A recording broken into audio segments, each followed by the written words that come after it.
ঈদের ছুটি শেষে কর্মজীবী সহ ছুটিতে ঢাকার বাইরে যারা ছিলেন তারা ফিরতে শুরু করেছেন ঢাকায় ফেরায় মানুষের খবর জানাতে কমলাপুর রেল স্টেশন থেকে সহকর্মী মাহমুদুল হাসান নাজিম সরাসরি যুক্ত হচ্ছেন। নাজিম, আজকে ঘরে ফেরা ঢাকা ফিরতি মানুষের ভিড় কেমন দেখছেন? কোনো ভোগান্তি আছে কিনা জানাবেন। অর্ঘ্য, আপনাকে ধন্যবাদ।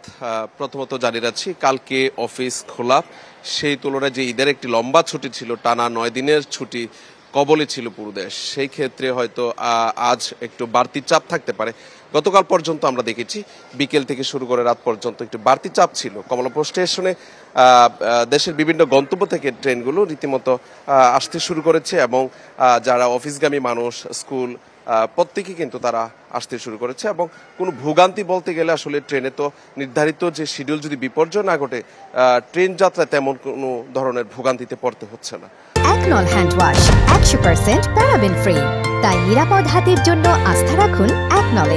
আর ঢাকা থেকে সকাল থেকে যে চট্টগ্রামের উদ্দেশ্যে মহানগর প্রভাতী যে ট্রেনটি ছিল, সেই ট্রেনটি কিন্তু নির্ধারিত 7:45 সেটি কিন্তু প্ল্যাটফর্ম থেকে ছেড়ে গিয়েছে। সেই সাথে যদি আমি বলি, হয়তো যেহেতু কাল অফিস আদালত খোলা, সেই ক্ষেত্রে হয়তো দুপুরের পর থেকে বিকেল পর্যন্ত হয়তো একটু বাড়তি চাপ থাকতে পারে।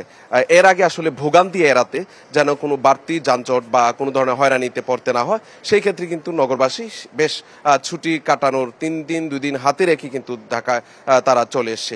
গত কয়েকদিন ধরে কিন্তু আমরা টানা এখানে অবস্থান করছি এবং ডিবিসি নিউজের দর্শকদের জানানোর চেষ্টা করছি আসলে ঢাকার যানজট সহ এবং স্বাভাবিকভাবে যে ঢাকামুখী যেসব যাত্রীরা আছেন তাদের সর্বশেষ খবরাখবর আমরা ডিবিসি নিউজের মাধ্যমে জানিয়েছি। আসলে আজকে সকাল থেকে কিছুটা কিন্তু যাত্রীর চাপ অনেকাংশে কম দেখে বলে মনে হচ্ছে।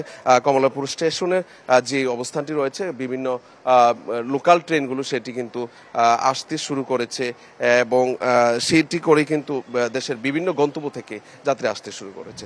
হয়তো পরবর্তী বুলেটিনে আপনাদেরকে আরো বিস্তারিত জানাতে পারবো ঘরমুখী মানুষের অবস্থানটা আর কি। অর্ঘ্য, এই ছিল আমার কাছে অবস্থা।